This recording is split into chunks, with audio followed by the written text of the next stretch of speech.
And हमारे US के president आते हैं एंड $500 बिलियन की बिड लगा देते हैं। डेथ नोट, तो ये एनीमे 2003 में रिलीज हुआ था एंड डेथ नोट का मेन जॉनरा मिस्ट्री और क्राइम के अराउंड है एंड ये बहुत सारे लोगों का पहला एनीमे भी है, मतलब इसी से लोग एनीमे देखना स्टार्ट करते हैं। एंड ऐसा भी हो सकता है कि तुम में से बहुत सारे लोगों का पहला एनीमे भी डेथ नोट हो। एंड डेथ नोट एनीमे काफी छोटा है, उसका सिर्फ एक ही सीजन है और कोई भी सीजन 2 नहीं है। बट 2020 में डेथ नोट की सीजन 2 की एक वन शॉट मांगा रिलीज हुई थी, जो कि कीरा के मरने के बाद पे सेटअप है, मतलब उसके बाद क्या क्या हुआ, तो उसी को आज हम इस वीडियो में कवर करने वाले हैं। इसके बाद हमें 2013 दिखाया जाता है शिनिगामी वर्ल्ड, जहाँ पे रियूक के साथ एक शिनिगामी बात कर रहा है एंड शिनिगामी रियूक को कहता है कि मैं इस डेथ नोट का सही से इस्तेमाल नहीं कर पाया, लो तुम वापस ले लो। एंड रियूक कहता है तुम्हारे पास मेरे लिए कुछ और भी है एंड शिनिगामी उसको एक सेब देता है एंड रियूक उसको खा लेता है। फिर रियूक कहता है सेब बहुत अच्छे होते हैं, मुझे लगता है रियूक को डॉक्टर बिल्कुल पसंद नहीं है। एंड फिर रियूक अर्थ की तरफ चले जाता है और सेब खाने के लिए, सॉरी एक नए बंदे को ढूंढने के लिए जो कि कीरा की तरह ही डेथ नोट को यूज कर सके। फिर हमें 2019 का सीन दिखाया जाता है जहाँ पे रियूक एक बंदे के घर के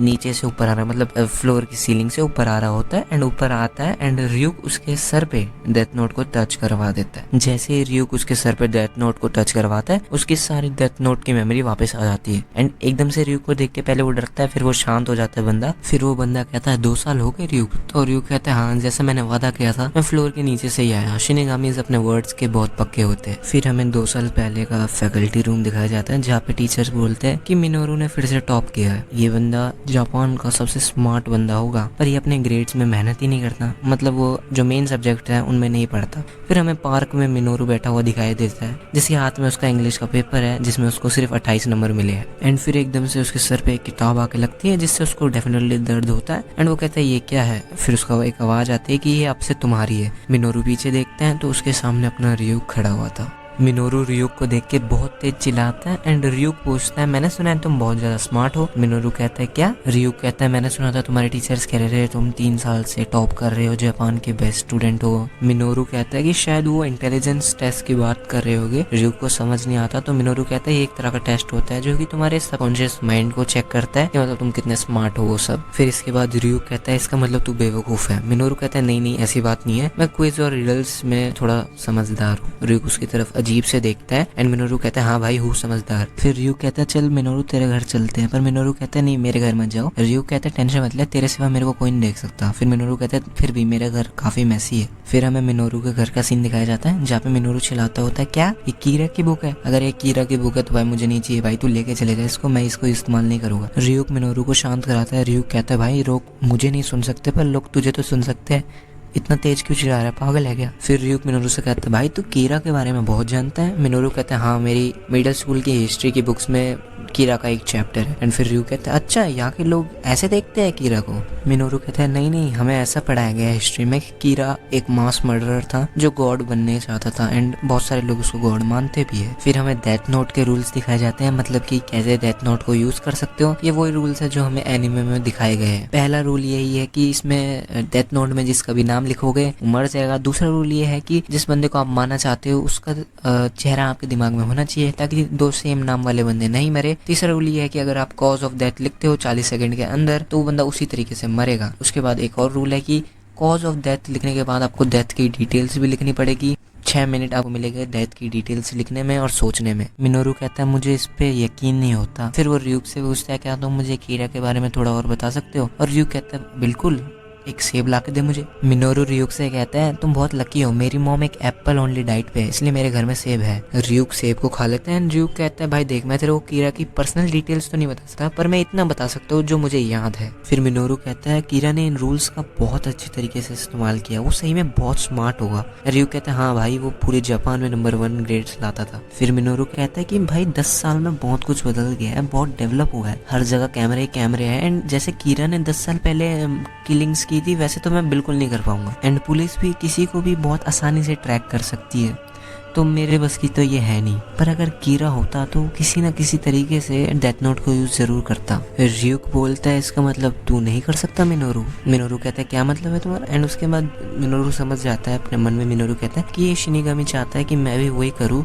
जो कीरा ने किया था। पर मिनोरू अपने मन में सोचता है कि चांस ही नहीं है, जो कीरा ने किया था इस नोटबुक से मैं वो नहीं करने वाला हूँ। फिर रियू कहता है भाई तू क्या कर रहा है, बहुत टाइम से सोच रहा है। मिनोरू कहता है रुक जाओ, मैं एक ऐसा बंदा हूँ जो हर चीज को सोचने के बाद ही जवाब देता हूँ। एंड फिर मिनोरू कहता है मेरे पास तुम्हारे लिए 2 सवाल है रियूक। रियूक कहता है हाँ बिल्कुल पूछो। पहला सवाल मिनोरू पूछता है कि रियूक मेरे सिवा तुमको और भी कोई लोग देख सकते हैं क्या? रियूक कहता है हाँ, जिन लोगों ने पहले डेथ नोट को छू रखा है वो लोग मुझे जरूर देख सकते हैं। फिर रियूक मिनोरू से कहता है और तुम्हारा अगला क्वेश्चन क्या है? मिनोरू कहता है हाँ बिल्कुल। और मिनोरू थोड़ा सा सोचता है एंड मिनोरू पूछता है कि डेथ नोट यूजर का शिनिगामी उससे कितनी दूर रह सकता है? रियूक कहता है इसका कोई फिक्स डिस्टेंस नहीं है भाई, मैं तेरे को शिनिगामी वर्ल्ड से भी देख सकता हूँ। एंड मिनोरू कहता है कोई स्पेसिफिक डिस्टेंस बताओ मुझे नंबर्स में। फिर रियूक कहता है ह्यूमन वर्ल्ड के उससे तुम 14 किलोमीटर मान लो, मैं तुम्हें 14 किलोमीटर दूर से देख सकता हूँ अच्छी तरीके से। मिनोरू कहता है ठीक है, मैंने डिसाइड कर लिया है, मैं अभी डेथ नोट को तुमको वापस दे रहा हूँ। 2 साल बाद वापस आना, मैं वादा करता हूँ मैं डेथ नोट को 2 साल बाद यूज करूंगा एंड तुमको हर रोज एप्पल भी दूंगा। रियू कहता है तो मतलब 2 साल के लिए कोई एप्पल नहीं? मिनोरू कहता है अगर तुम इंतजार कर सकते हो तो करो, वरना तुम इस डेथ नोट को किसी और को दे दो। रियू मान जाता है। रियू कहता है ठीक है मैं इंतजार करूंगा। मिनोरू कहता है ठीक है, तो मैं डेथ नोट की ओनरशिप तुमको वापस दे रहा हूँ रियूक डेथ नोट ले लेता है एंड वहां से चले जाता है। फिर हमें प्रेजेंट टाइम दिखाया जाता है एंड मिनोरू कहता है अच्छा तो ऐसे भी था सब। एंड रियू कहता है हाँ भाई 2 साल तक बिल्कुल एप्पल नहीं खाए। मिनोरू कहता है तो अब फाइनली मैं अपने प्लान पे काम कर सकता हूँ जो मैंने 2 साल तक सोचा है। रियू कहता है भाई कौन सा प्लान? एंड मिनोरू कहता है मेरा प्लान ये है कि मैं डेथ नोट को बेचने वाला हूँ। रियू कहता है बेचने वाले हो?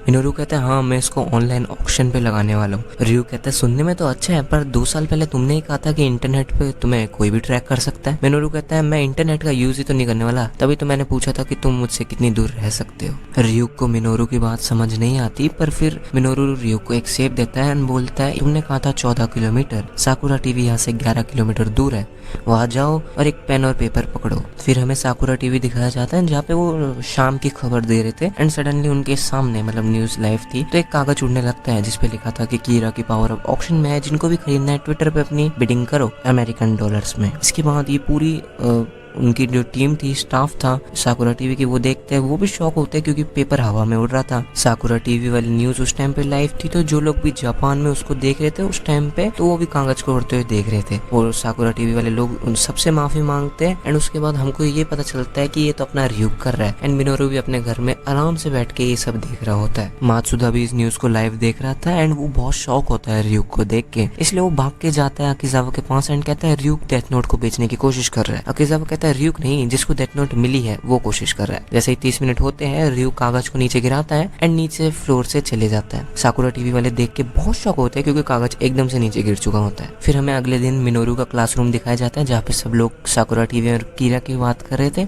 एंड बिडिंग ऑलरेडी स्टार्ट हो चुकी थी जो कि 300 मिलियन येन तक पहुंच भी चुकी है। फिर हमें अमेरिका दिखाया जाता है जहाँ पे एल है एंड एल के बॉडीगार्ड्स कहते हैं कीरा के बारे में कुछ नई खबर है। बॉडीगार्ड पूछते हैं ये क्या बनाया तुमने, क्या ये शिनिगामी की रेप्लिका है? मुझे तो लगा कि कुछ ही लोग जिन्होंने डेथ नोट को छुआ है वही शिनिगामी को देख सकते हैं। एंड नियर कहता है भाई मैं भी देख सकता हूँ। एंड अपना नियर जो कि एल की पोजीशन पे है वो कहता है चलो इस बंदे को एक नया नाम देते हैं एंड वो मिनोरू को बोलता है एकीरा एंड बोलता है कि शिनिगामी को साकुरा टीवी में भेजना बहुत ही अच्छा प्लान था एकीरा का। नियर अपने बॉडीगार्ड्स को कहते हैं कि सिक्योरिटी कैमरे से हम फॉलो कर सकते हैं शिनिगामी को एंड एकीरा को पकड़ सकते हैं। नियर कहता है एकीरा पक्का जापान में ही होगा क्योंकि मेरे पास्ट एक्सपीरियंस से मुझे इतना तो पता है कि शिनिगामी अपने ओनर से ज्यादा दूर नहीं रह सकते। फिर नियर की एक बॉडीगार्ड कहती है कि चलो फिर मैं जापान की टिकट बुक करवाती हूँ एकीरा को पकड़ने के लिए। नियर कहता है पकड़ने के लिए? एकीरा ने ऐसा कौन सा क्राइम किया है? एकीरा ने अभी तक उस बुक से किसी को मारा नहीं है। वेपन्स की डीलिंग तो पूरे वर्ल्ड में होती ही रहती है एंड अगर वो मारता है हाँ तब उसको तुम पकड़ सकते हो, पर बुक को बेचना कोई बड़ा क्राइम नहीं है। तो नियर की एक बॉडीगार्ड पूछती है तो फिर तुम एकीरा को ट्रैक क्यों कर रहे हो? तो नियर बोलता है कि एकीरा बहुत ज्यादा समझदार है एंड मैं उससे मिलना चाहता हूँ। फिर नियर कहता है अगर तुम्हें सिक्योरिटी फुटेज चाहिए तो मिस्टर अकीजावा से मांग लो, वो तुम्हें दे देंगे। फिर हमें दिखाया जाता है जापान जहाँ पे अकीजावा इनको सिक्योरिटी फुटेज दे देता है, बट उसमें रियूक जब उस फ्लोर से नीचे जाता है तो वो बेसमेंट से अंडरग्राउंड जाता है। ये नियर को बताते हैं उसके बॉडीगार्ड एंड नियर कहता है क्या पकड़ रहे हो?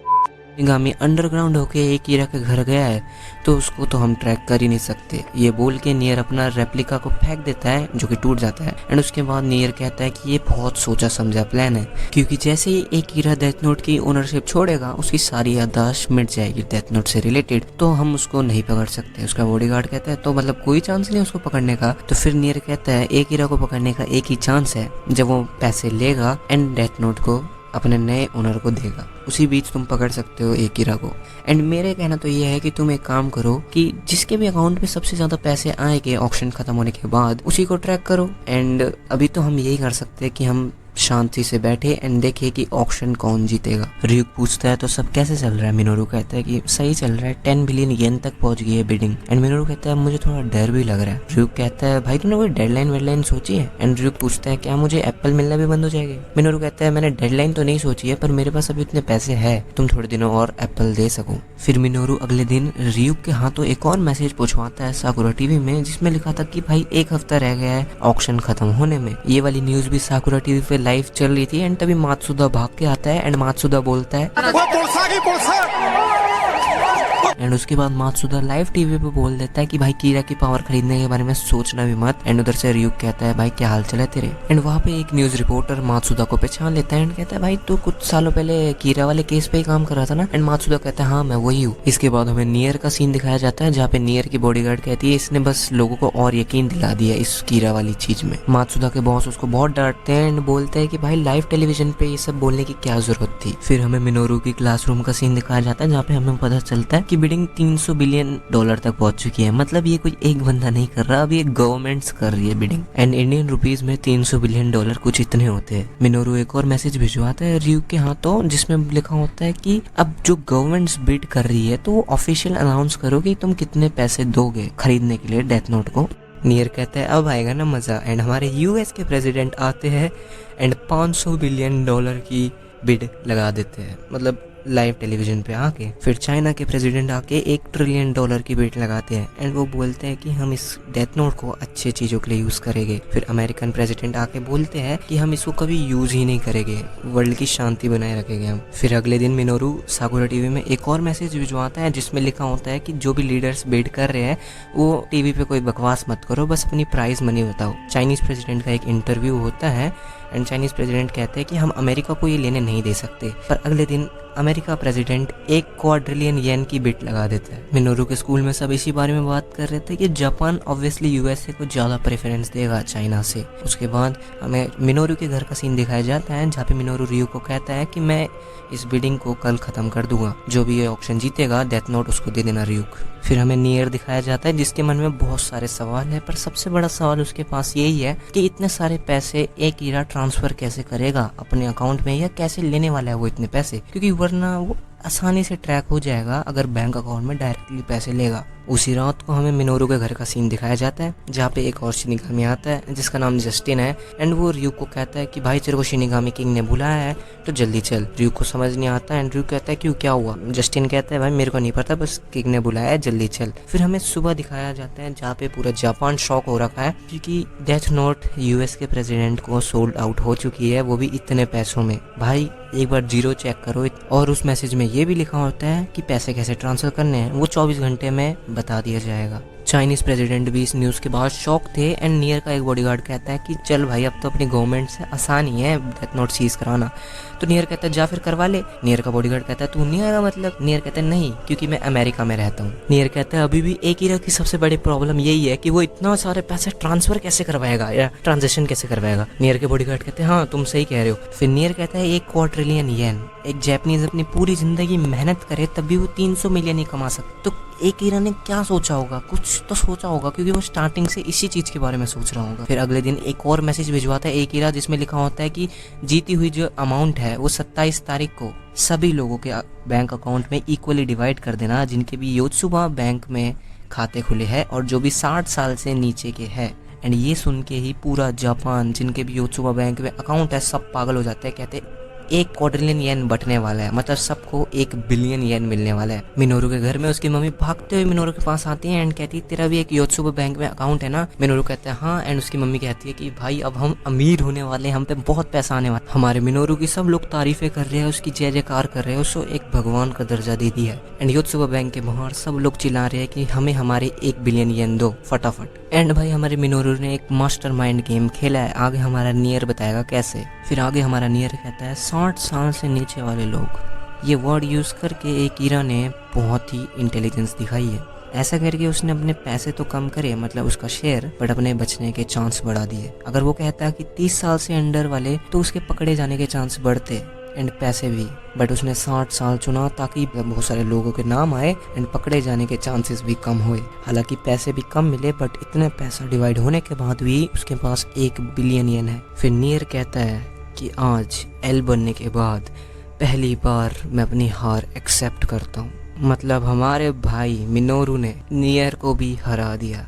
एंड जैसा मैसेज भिजवाया था उसी तरीके से यूएस के प्रेसिडेंट ने 1 क्वाड्रिलियन येन ट्रांसफर कर दिए थे 27 तारीख को। एंड योत्सुबा बैंक के बाहर सब लोग शोर मचा रहे थे क्योंकि उन सबको उनके पैसे चाहिए थे एंड लोग नए नए अकाउंट्स भी खोलने की कोशिश कर रहे थे। ये सब हमारा मिनोरू भी बैठ के देख रहा होता है, बट वो 1 महीने तक अपने पैसे यूज नहीं कर सकता। सब लोगों का भी अकाउंट फ्रीज कर दिया गया 1 महीने के लिए। मिनोरू रियूक को डेथ नोट लौटा देता है, बोलता है ये अमेरिका के प्रेसिडेंट को दे देना। एंड फिर मिनोरू रियूक से कहता है जैसे ही मैं डेथ नोट की ओनरशिप दूँ मुझे अपनी शक्ल फिर से मत दिखाना, मुझे एक हैप्पी ज़िंदगी जीने दो। रियूक कहता है कि सोचा नहीं था कि तुम मुझसे इतना नफरत करते हो, पर ठीक है मिनोरू, तुम्हारे साथ काम करके बहुत मज़ा आया। तुमने बिना किसी का नाम लिखे डेथ नोट को यूज़ किया। फिर मिनोरू डेथ नोट की ओनरशिप रियूक को वापस कर देता है। रियूक डेथ नोट को लेता है एंड व्हाइट हाउस पहुंच जाता है, यूएस के प्रेसिडेंट को डेथ नोट दे देता है। फिर रियूक कहता है इससे पहले तू डेथ नोट ले, मेरी बात सुन। इससे पहले ही शिनिगामी किंग ने मेरे ऊपर चिल्लाया है, उन्होंने बोला कि तूने डेथ नोट को किसी को बेचने कैसे दिया। इसलिए डेथ नोट में अब एक नया रूल है, जो भी डेथ नोट को खरीदेगा या बेचेगा वो मर जाएगा। यूएस का प्रेसिडेंट कहता है क्या, मतलब रियूक कहता है कि हाँ भाई एक नया रूल बना दिया इन लोगों ने एंड इसलिए जो भी तूने पैसे दिए वो सब वेस्ट हो गए। यूएस का प्रेसिडेंट बोलता है अच्छा, एंड तुझे अपने पैसे वापस भी नहीं मिलेंगे, ये रियूक बोलता है। बट फिर रियूक कहता है अगर तू डेथ नोट ले लेगा तो तू तो मर जाएगा, पर डेथ नोट तेरी कंट्री में ही रहेगी, जिससे तू मतलब जो तेरा प्लान था पीस का उसको जारी रख पाएगा। पर यू अपने प्रेसिडेंट पीछे हट जाते हैं एंड कहते हैं नहीं भाई मेरे को नहीं चाहिए डेथ नोट। रियूक कहता है अच्छा, तुझे अपनी जान ज्यादा प्यारी है कंट्री से, बिल्कुल होगी। पर फिर रियूक कहता है तो तेरे सारे पैसे मतलब वेस्ट हो गए। पर फिर अपने प्रेसिडेंट कहते हैं कि कोई बात नहीं, मीडिया में हमारी इतनी बात हुई है यूएस की कि सब लोगों को यही लगता है कि डेथ नोट मेरे पास है, तो मैं उसका कभी यूज ही नहीं करूंगा। लोग यही सोचेंगे एंड लोग मुझे एक साधु की तरह देखेंगे। फिर रियूक वहां से चले जाता है एंड रियूक यही सोच रहा होता है कि कहाँ जाऊंगा मैं मिनोरू के पास, बट मिनोरू ने तो कहा था कि इधर वापस मत आना, बट उसको ये नए रूल के बारे में भी तो नहीं पता। फिर हमें 1 महीने बाद का सीन दिखाया जाता है जहाँ पे लोग अभी भी कीरा की तारीफ कर रहे हैं, पर योत्सुबा बैंक के अंदर हमारा मिनोरू मर चुका है। यस, पैसे गिनते गिनते एंड वहाँ के लोग सब लोग चिल्ला रहे हैं, बोल रहे हैं एम्बुलेंस बुलाओ, ये बंदे को क्या हो गया, वो सब चीजें। एंड हमें दिखता है रियूक